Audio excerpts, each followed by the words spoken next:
stream, even if we sit here and hang out for a couple minutes, just in case someone goes to watch on YouTube. Something important gets said for a change. So for anyone watching the recording, welcome to another town hall. We're just going to hang out here for a minute or two to give other folks a chance to join before we dive into our agenda. So feel free to skip forward if you're just watching. Ben, you able to help with notes today? Yeah, that'd be fine. Great.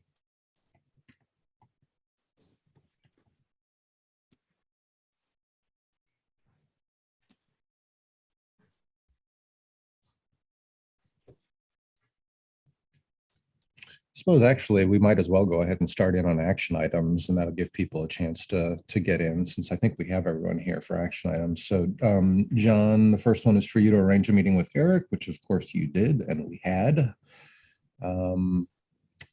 Why don't we come back to the actual update from that discussion when we have the bigger discussion about kind of what our plans are and what we're doing. So we'll get back.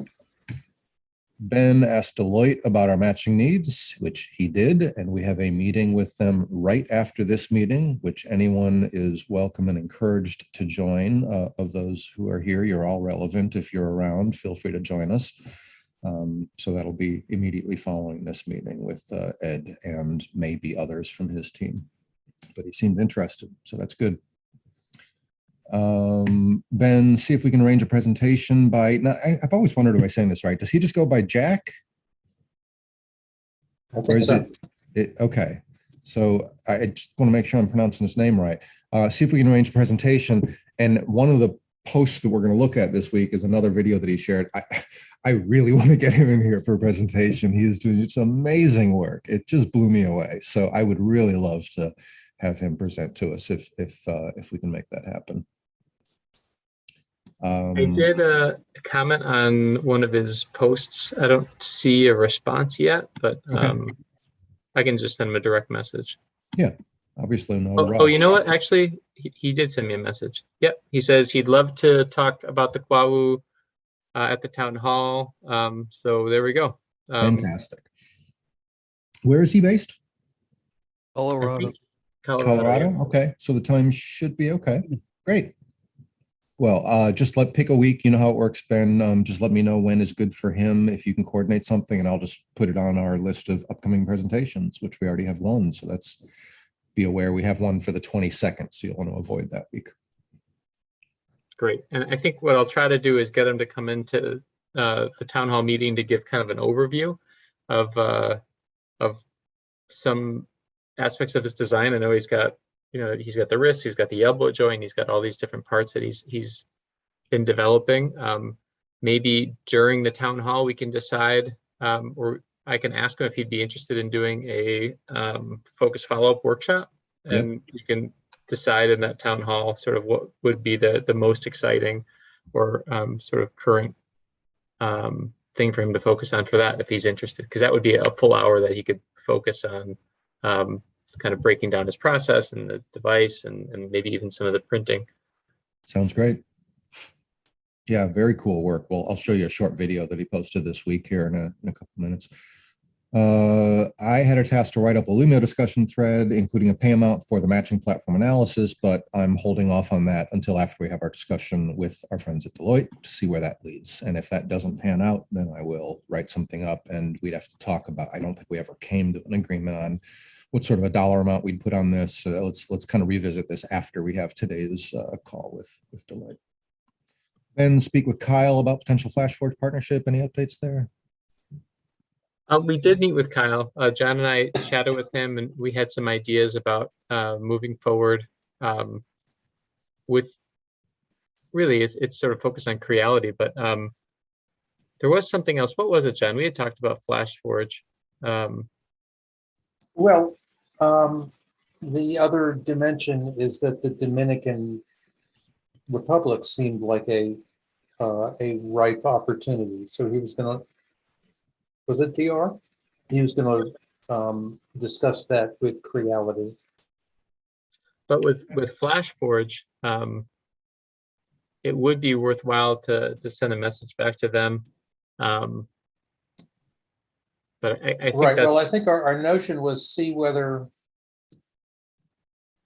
first ping Creality and then get to flash forward. So I think we should follow up with Kyle. And then Okay. see how to play flash forward or Creality potentially in tandem. right. And it might be worthwhile to have something in mind, like an event. I mean, actually, it could potentially be something like the 10-year anniversary video or something if we had a specific project, getting you know, some sort of a contribution or something like that might align with what we want to do anyways. Great. John and Ben working following up with schools about internships. Any interest?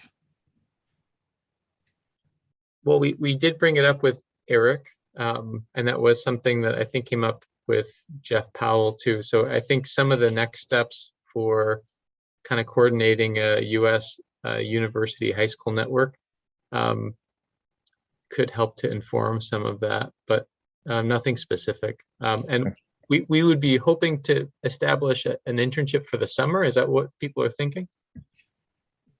Well, whatever is available, honestly. I mean, I think the one that you had written up, if I recall, was for development, like web development kind of stuff, right? So that's the kind of thing where I think we have plenty of sort of tasks or projects that could be assigned to a skilled intern. I think whether it's a summer or a fall or whatever the window happens to be, we could make use of it. So perhaps the next step for John and I, at one point we had talked to Ian Roy. Maybe it's time to circle back around to Ian to ask him about, I think there were undergrad students that were sort of in that field. Well, maybe we should revisit our list, because I think there's several areas. I know you've written up the one for web development, but for example, if he has, I don't know if he has somebody in like a media program might be interested in helping us put together this 10-year anniversary compilation video.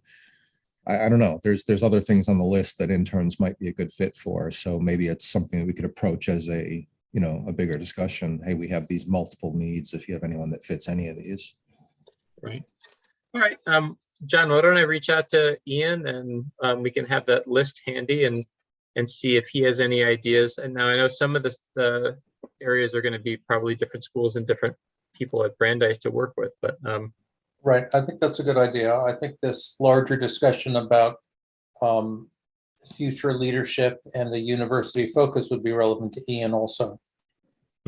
And, you know, even as I think about it, on our list, one of the items that we have is somebody to help maintain our device catalog on the hub. But it occurs to me that at this point, I've fallen so far behind that there's really a project in somebody helping us just to get caught up and updated in the device catalog. And then somebody could take over maintenance. You know, just going live with Alexander's new design is a task in and of itself. And then we've got at this point, half a dozen designs waiting to be added to the catalog, including the Quawo 3. You know, I think you're right, Jeremy. That is a well-defined, immediate thing that we need to catch up on. I think suddenly that bubbles to the top of our interim priority list. Especially with the Quawo 3, I feel like that's a high priority now. I want to get that in there. And do we want to get that in there before having Jack Buchanan present?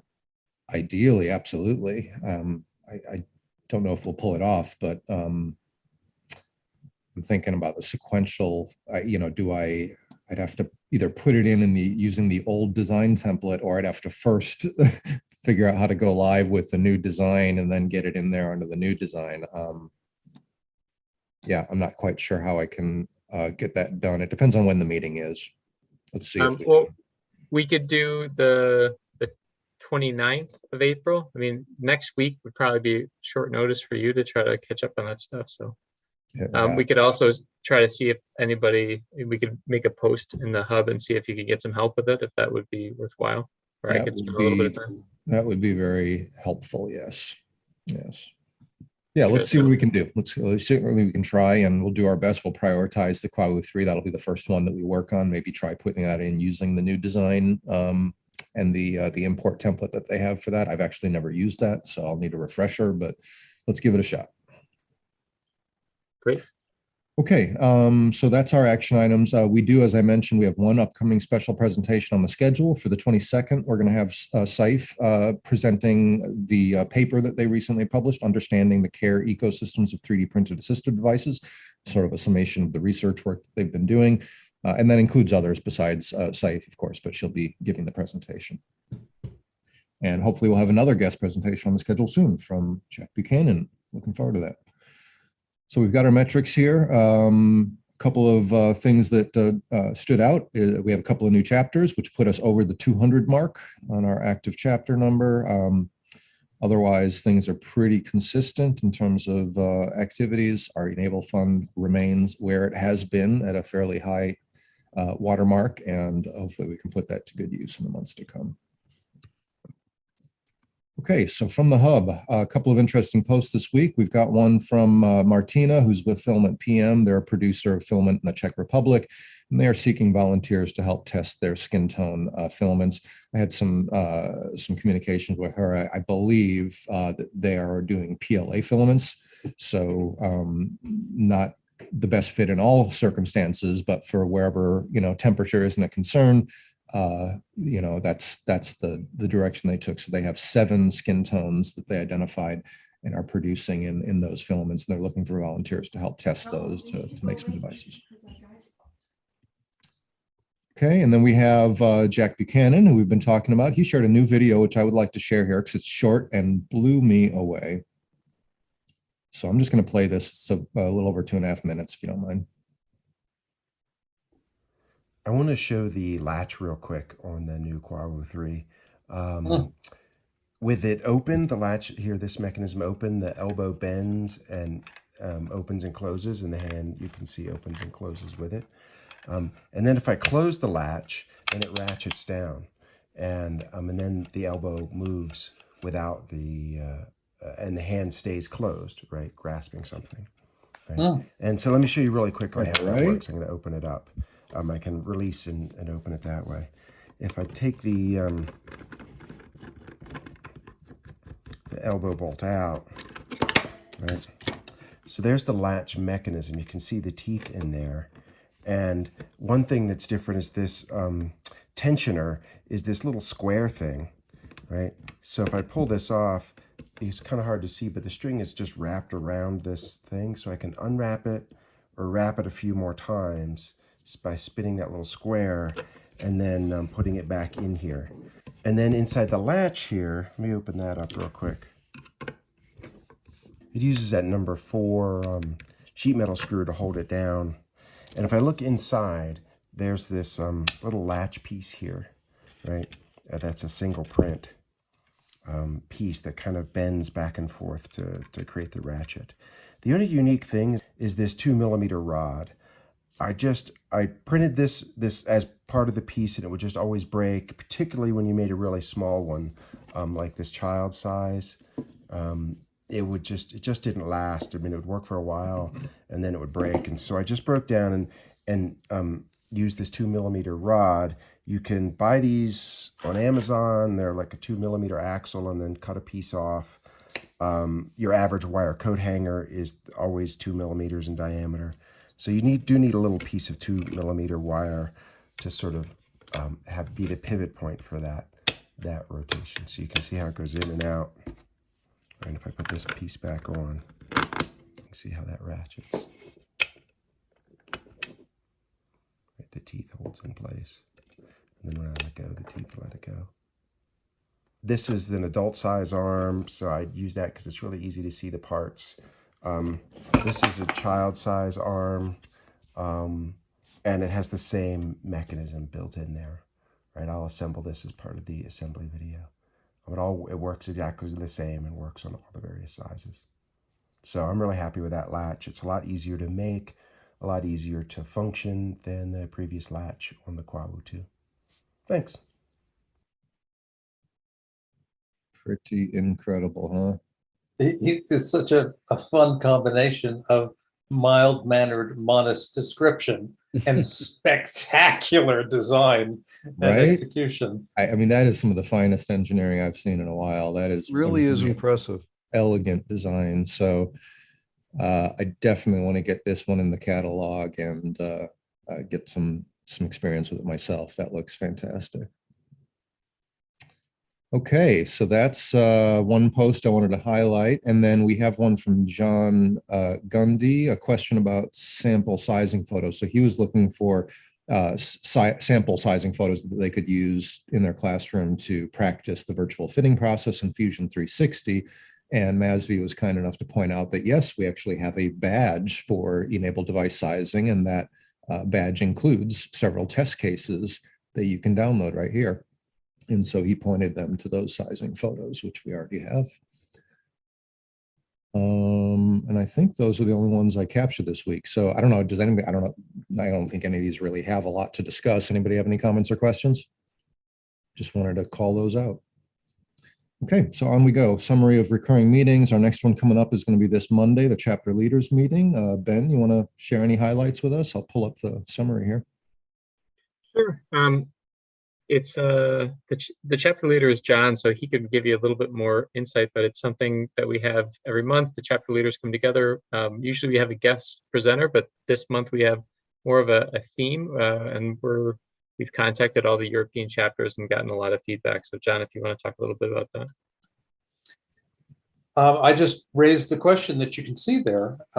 There's a lot going on in Europe. I'm sure all of our European chapters have comments to share with us who are more removed from what's going on. And there is the possibility, which I think is slim, but certainly we should explore, that there's a role for e-NABLE. People are talking about tourniquets. There's going to be a need for prosthetics, whether the EU and its mechanisms and the Ukrainians have. And there was some interesting discussion with Eric about the possibility of 3D printed and thermoformed splints, which might be a good fit. That's right. So this will be an opportunity to explore those issues. It will also be attended by, I think his name is Nathan Makabuag from London, who we have been in touch with for a couple of years as they develop an adjustable prosthetic sleeve, just sort of fit it on and then crank it down as a manufactured product. In the last few weeks, he put a gripper hand on one of them and it looks quite slick. And since they are beginning to approach the market, they've remained interested with us, and they're in Europe. And obviously the socket is an important part of this problem. He'll be attending also. So it should be an interesting meeting. Nice. That's it. That's Monday. Monday at noon Eastern. Very good. Okay. Anything else you want to talk about on events, Ben? Let's see. So that Friday, next Friday, Jeremy will be presenting about our champions needed list and these different projects. That might actually be a really great opportunity to see if we can invite some of the new members to help us out with the devices that we talked about, especially if we can get Jack to be presenting on the 29th. That'll give a little bit of time. It'll give 2 weeks. Yep. And then I guess the following Friday, Pope Paraguay will be giving a deep dive look at their lower limb designs. And they've been doing a lot of work in that area, which is great. So it might be in Spanish with automatic captioning and English conversions, but we'll see. I would expect that to be the case, which is great. So I'll do some marketing in Spanish. Great. Okay, I don't think I have any one-time events, so on we go. So I think the main discussion continues to be sort of this broad topic of just sort of this transitioning phase that we're in. Happens to be sort of as we approach our 10-year anniversary or go through our 10-year anniversary, we are also going through some changes with certain people retiring or at least reducing their level of activity. And we're sort of just asking the question of how do we go forward? Obviously, one approach is just to try to replace ourselves, find other people to continue doing what we've been doing and kind of move forward. we're not convinced that's necessarily the right approach. Maybe it's a good opportunity to look at doing things differently, but however we move forward, some kind of leadership, some kind of new leadership is, I think, called for. And so we've been starting to have discussions with individuals that might be involved in that. We've been exploring different possible models, looking at how others, some of our chapters in other regions have done things. We've had discussions about different types of, organizational approaches to kind of coordinating things within a certain region. And I don't know that there are any right answers. We're just trying to come up with how we can best support this community and keep things thriving. There's, if we're being honest, activities here in the U.S. feel like they've plateaued a little bit compared to what we're seeing elsewhere. And we're, part of what we've talked about in our previous discussions on this is, maybe our main focus here in the U.S. isn't really about making devices for people. I mean, we'll do that when the need arises, of course, but maybe there's a bigger opportunity for us here in the US to focus on doing more coordinated R&D or design development or documenting procedures or, whatever, things like that that could then be shared with the broader community as opposed to just focusing on making devices. So anyway, let me, with that sort of summary, let me just open it up for discussion again and see if you guys have any thoughts or where you want to go with this. I can say that we had two encouraging conversations this week.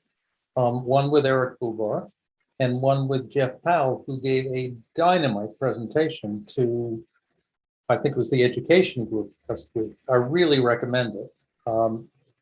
So you want to summarize both of those for us, John? Sure.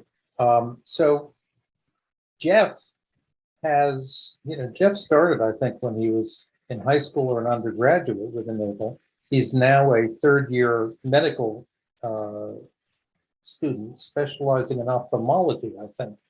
But over the years, he went from one chapter in the North Carolina Research Triangle area to now a network of 8 university chapters in that region.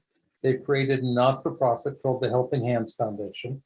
And they've just done a terrific job of helping each individual chapter establish its own unique niche within their ecosystem, developing specializations in one group arms, one group testing. They have the most sophisticated and wonderful program, which was suspended under COVID, but is now resuming, of having twice yearly get-togethers for families of recipients and of other kids with limb differences. And that social network, I think, is their biggest contribution of all.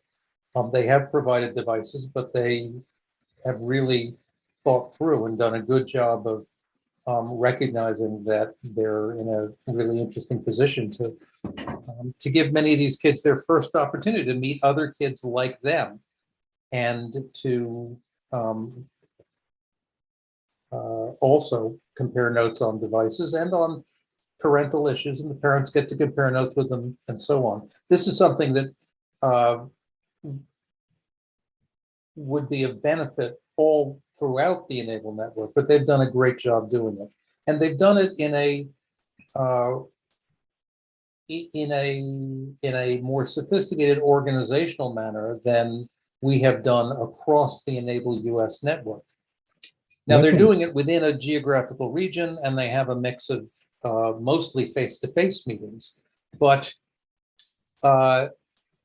they have lots of experience, and they have been wanting to connect to the larger e-NABLE ecosystem for a long time, and they really appreciate what the larger e-NABLE ecosystem has provided to them.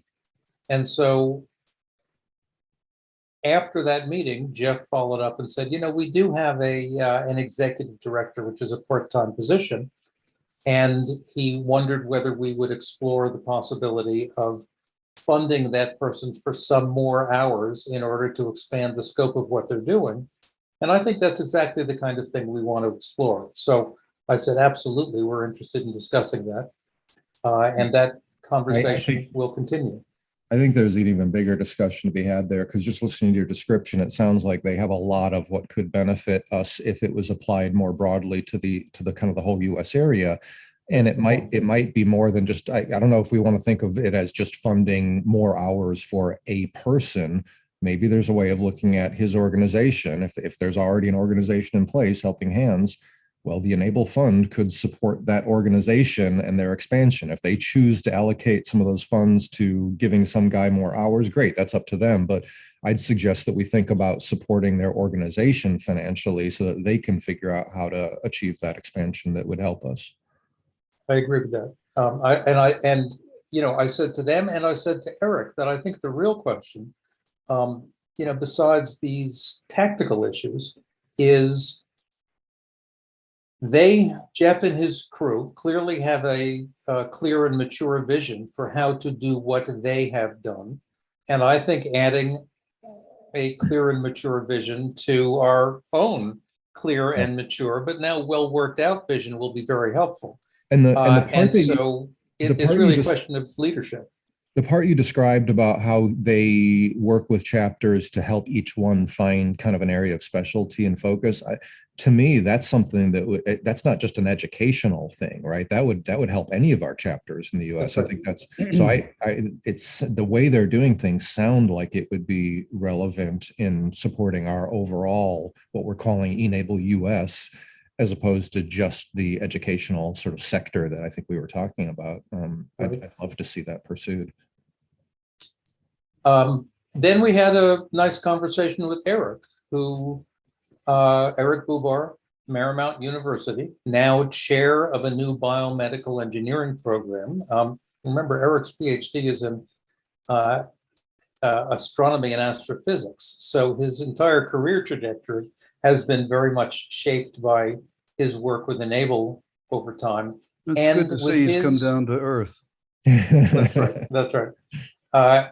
And his care and nurturance of an e-NABLE chapter over the years, which in his case, he said, it's not the students who've worked out the succession plan. It's really been me who's been the common denominator to keep it together and keep it going, because students come and go. So now there's a biomedical engineering program. e-NABLE continues to be an important part of that program.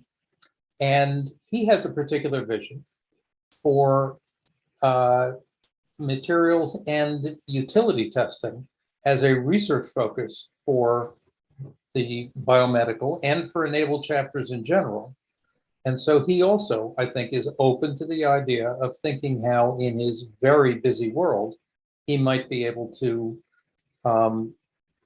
begin expanding the interaction of what he's currently doing with the larger network.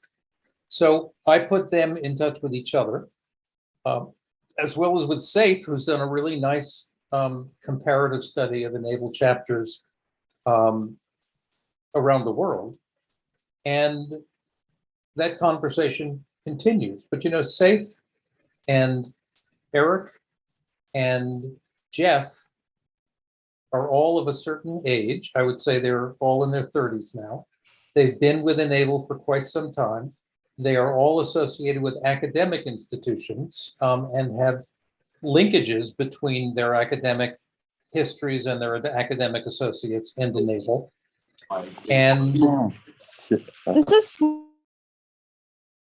And there could well be some interesting synergies.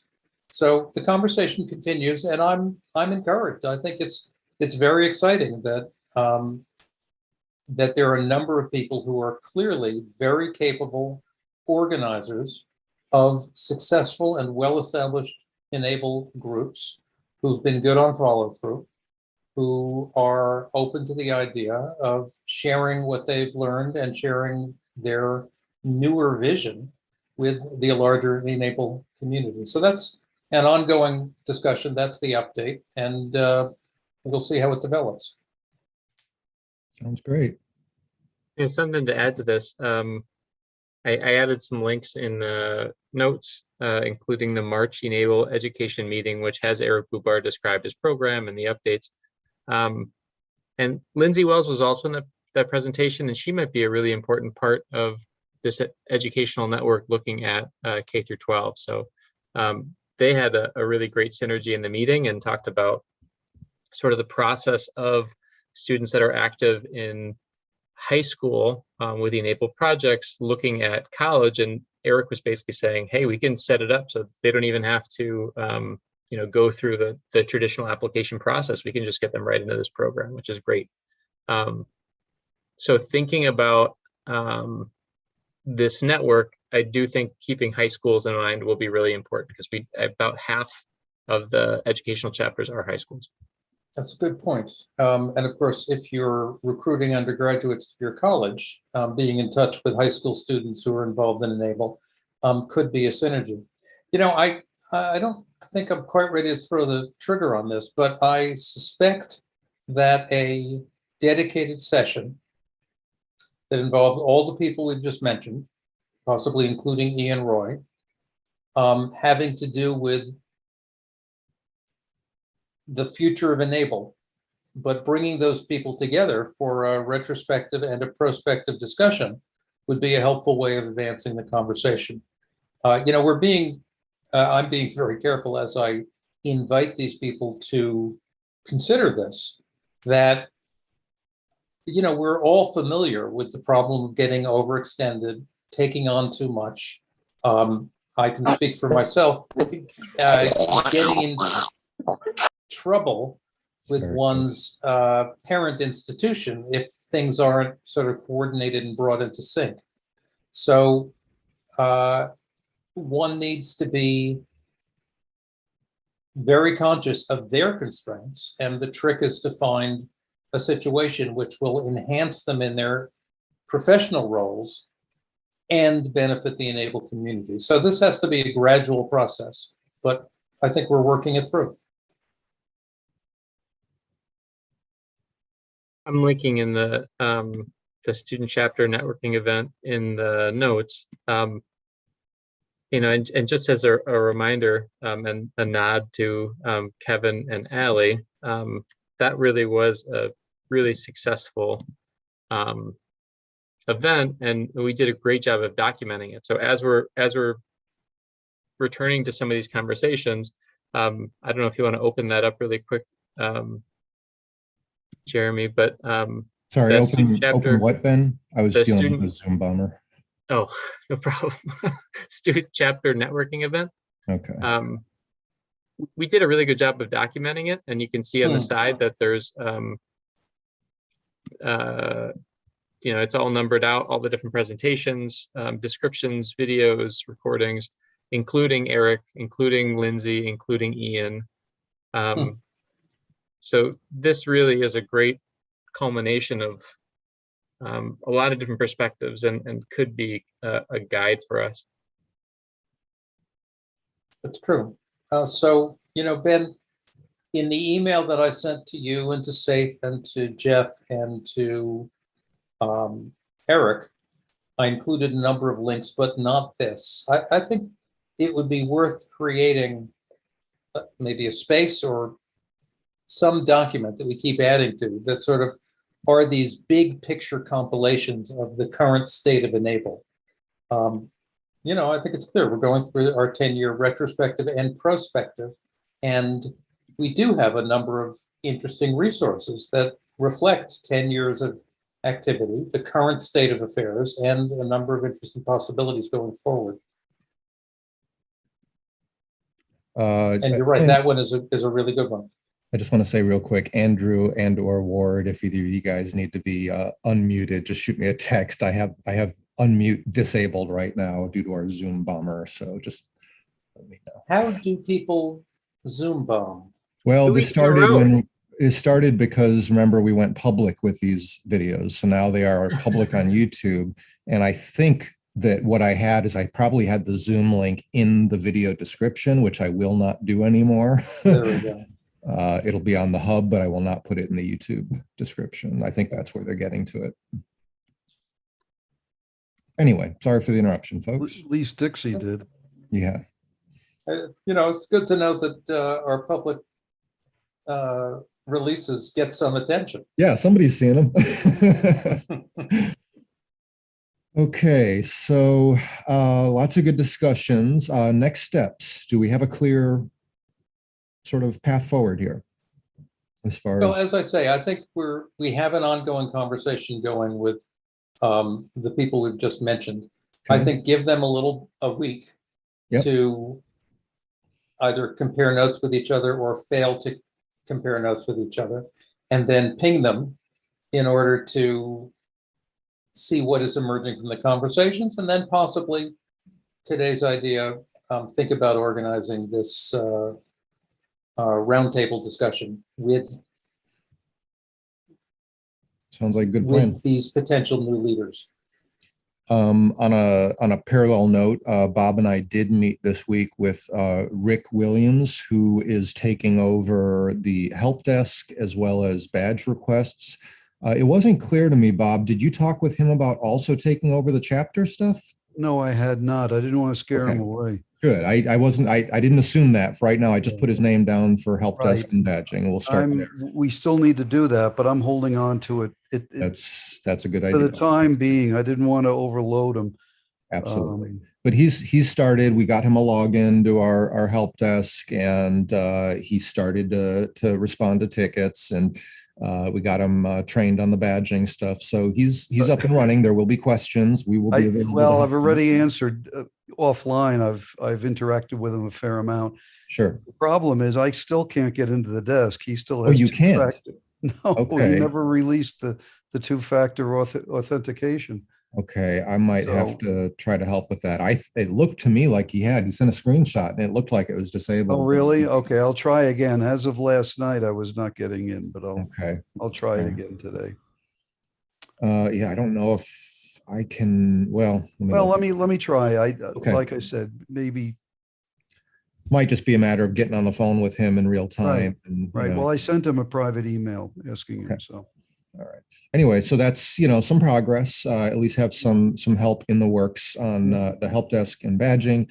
Like I said, I think the one for maintaining the device catalog pages might be worth splitting out. I'm just going to insert a row here and say,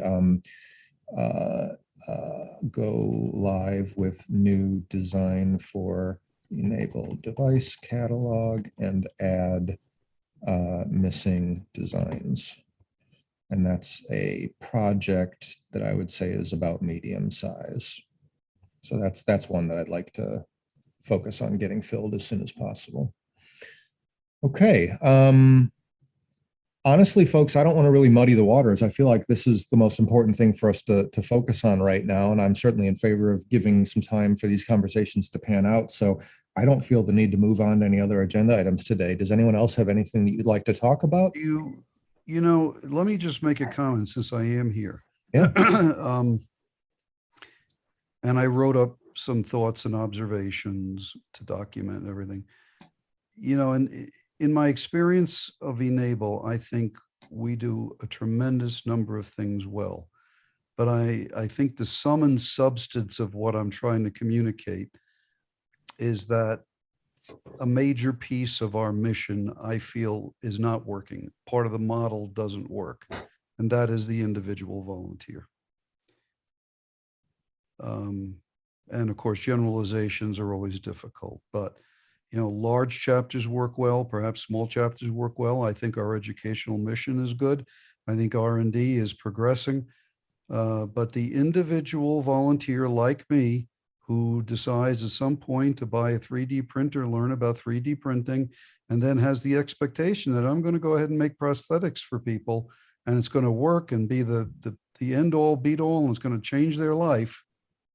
I don't think that works. Just doesn't. And that's why I think that you can't do it remotely. My conclusion after 30 odd devices is your chances now. These are generalizations. So I want to ask you a question on that, Bob. Are we talking about two different things here? Are we talking about making devices remotely versus making devices as an individual? Because I got to say, just to counter what you're saying, I'm an individual volunteer. I've never been part of a chapter.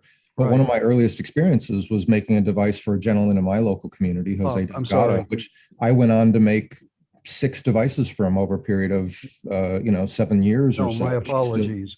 My apologies. You're absolutely right. It's the physical interaction touch. It's the remote.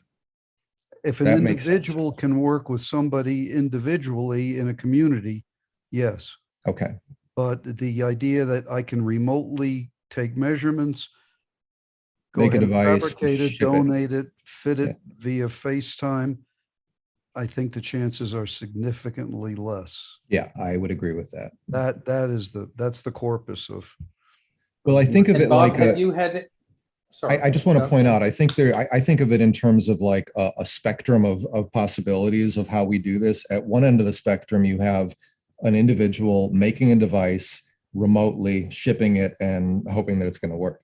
At the other end of the spectrum, you have not only working in person, but having medical professionals involved to make sure that there's a proper fitting and a proper follow-up and all that. Right. In between those two extremes, there's a lot of middle Oh, ground. there's, But I think that's the ideal is physical, presence with the involvement of medical professionals, and we're pretty far from both of those in a lot of cases. well, yeah. and you see, from the help desk, I see tickets. I've always wanted to help people. I would love to learn about 3D printing. Which printer should I buy? Can I, Mhm. and you can see the expectation is maybe not going to match reality. Mhm. That's, So I think you're right. That is a common anti-pattern, as they say. It happens often, and it's not Well, but a good thing. Bob just Any pointed out ideas that of- it's a matter of expectation. I think there would be a lot of value in whenever we straighten out what our front page is, right? And that's a project in and of itself, because right now we've got Enabling the Future sitting there idle. And, so there's a whole project in centralizing our online infrastructure, making sure people find their way to the landing page we want them to find, which tells them about e-NABLE. Right there on the front, we should have something about setting proper expectations. Here's what you need to know up front before getting involved. Here's what you should expect, and here's what's not realistic to expect. And if we laid that out right up front, I think we could do a good job of catching at least some of those false expectations up front. well, and without criticizing, we make our own case a little bit worse. e-NABLE Web Central is great, except it fosters the belief that you can deliver something to Asia. That's a fair point. And maybe I'm maybe just that's trying to be honest, No, you're right. And that might end up being one really good reason why we move away from it. That's the analysis that needs to be done, but that will be an important consideration. You have a good point.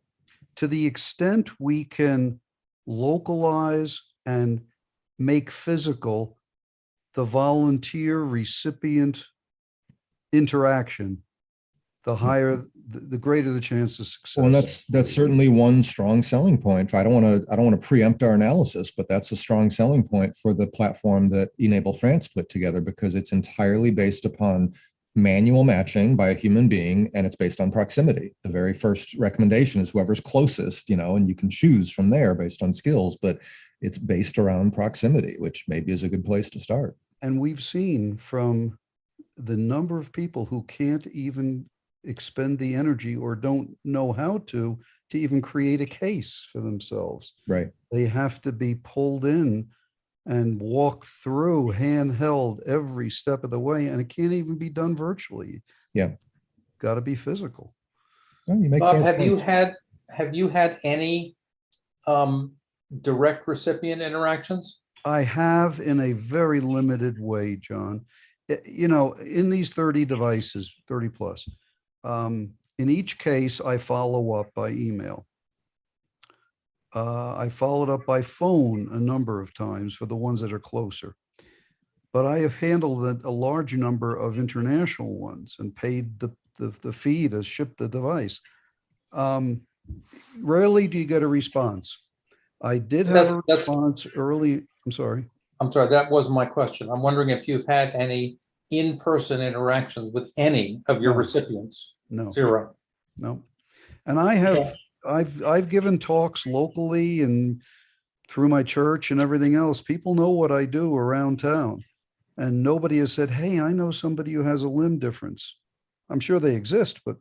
Yeah. Okay. So it's a good point. Jeremy points to expectations.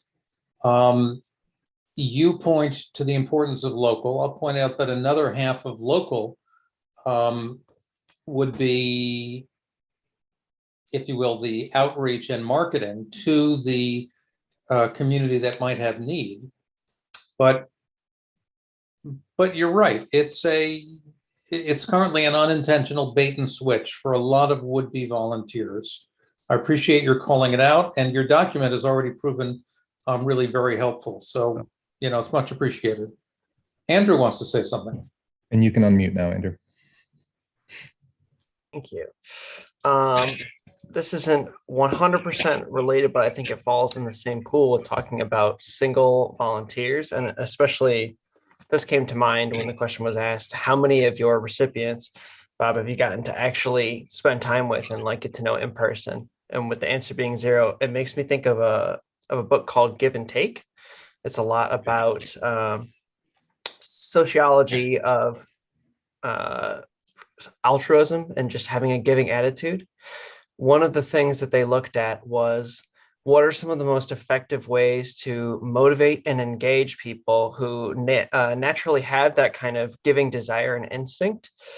And one of the case studies they used was looking at volunteers who were working, I think it was like a branch of a college that was calling alumni to get funding for scholarships for underprivileged students.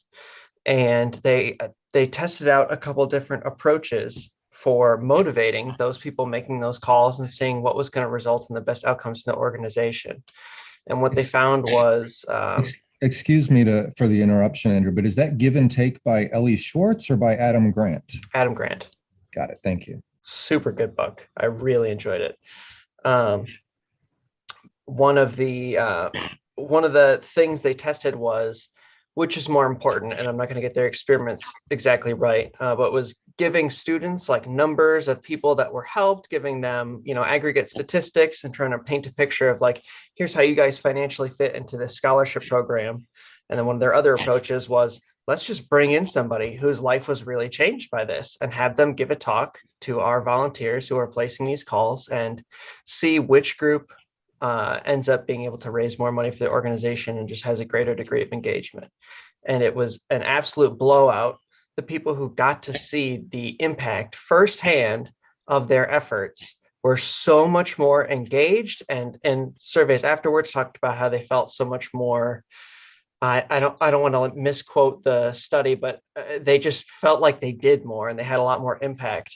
And so I feel like Bob's super right that having people do this kind of work remotely is just not going to be a recipe for success, not only because of the logistical challenges and stuff like that, but because it's really hard for people to stay engaged when they can't directly see the impact of the work that they're doing. I couldn't agree more. Just to use the example I gave before, again, one of the people I made devices for, this guy, Jose, meeting with him in person, sitting down, getting to talk with him about his experience of how it's working compared to his other myoelectric device. That was the most meaningful part to me, getting to hear from a device user who had actually been using it for a while on a day-to-day basis and get that feedback. That really is an important part of the process. Yeah. Well, and this formed the basis for my recommendation that Yep. perhaps we need to concentrate on the physical presence. And I think you make a great point, Bob, that the very design of e-NABLE Web Central is geared towards a self-service approach, and it encourages, or at least seems to encourage, that kind of remote making. I think that's a really important consideration going forward. Now, I don't want to, I still don't want to preempt the analysis, but I'd say that's a really good case for focusing on the other platform, which I'm fine with if that's the best for the community. Yeah, to some extent, it was an internet trap. Google also resonated to this notion of a global database and a whole matching system and so on. That's the vision of the great global village. But well, I still think there's something to be said for a global database if we can figure out how to deal with privacy concerns of anonymized data. Collecting the data centrally and having charts and reports centralized would be wonderful. Doing cases is another matter, though, and I don't think we should be trying. I think that's right. I think that's right. Look how much smarter we are after 10 years. Okay, no, I think we're getting. Another 10 years will be a genius, right? That's right. Yeah, no, that's really helpful feedback, Bob. That actually helps me to see it a lot more clearly from what you said. Okay, anybody else have anything?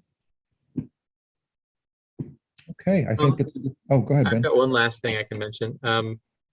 In the Hub forum, I did share a post where people could vote on their favorite videos. If you want to take a quick look at that, that's You want to put something a I can link share in my there? screen maybe? also. Oh yeah, you can share your screen. Go ahead. And is this, what videos are we talking about here? Favorite videos from? These are e-NABLE videos. So one of the things I shared, I think a week ago, just kind of an overview of this 10-year video project.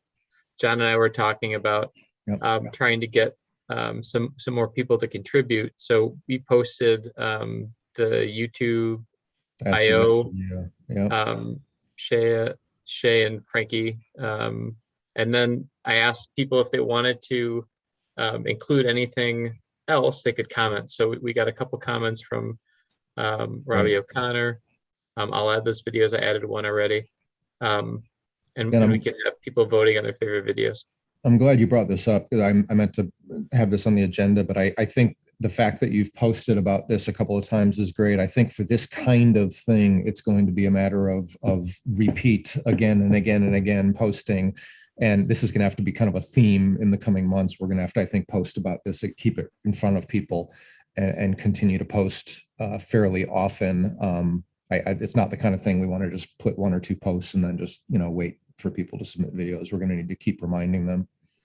Right. That's a great point. And using the comments as a way that you can populate it back to the top of the queue. So I did add a comment for the original post, which was on the 18th last week, asking people to share, adding some links. So I guess if we keep on editing these and adding comments, we can see if we can get some conversations. Yeah, that's a good idea. And maybe I'll do that too. I have some videos on my channel that I could maybe add in there for consideration. So great. Great. Okay. Anyone else have anything you'd like to discuss? All right, folks. Leave it at that. Have a great week. And don't forget our Monday chapter leaders meeting. And again, right after this, we're meeting with the Deloitte team to look at that matching platform needs analysis. So I know Ben is going to be joining me for that. John, you're welcome if you're interested. You others are too, but I know you haven't been involved in that much. So I'll see if I can. Okay. Thanks all. Bye, everybody.